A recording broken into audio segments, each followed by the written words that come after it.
भरूच आयोजित इस कार्यक्रम में जहां भृगु कच्छ और सनातन धर्म के गौरव ભરૂચમાં પ્રથમવાર આચાર્ય અંકુર આર્ય દ્વારા હિન્દુ શત્રુબોધ અને ઇસ્લામ વિષય પર ખાસ અધ્યયન કાર્યક્રમ યોજાયો હતો.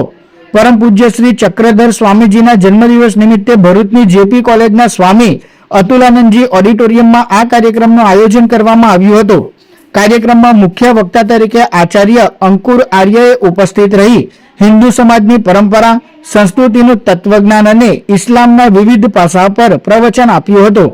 આ પ્રસંગે મહામંડલેશ્વર રાજરાજેશ્વરા નંદગીરીજી મહારાજ, હિન્દુ સંગઠનના આગેવાનો ઉપસ્થિત રહ્યા હતા. કાર્યક્રમનું આયોજન અખિલ ભારતીય સંત સમિતિ ભરૂચ અને સમન્વય ચેરિટેબલ ટ્રસ્ટ ભરૂચ દ્વારા કરવામાં આવ્યું હતું. नंदगिरी महाराज कि जो अखिल भारतीय संत समिति के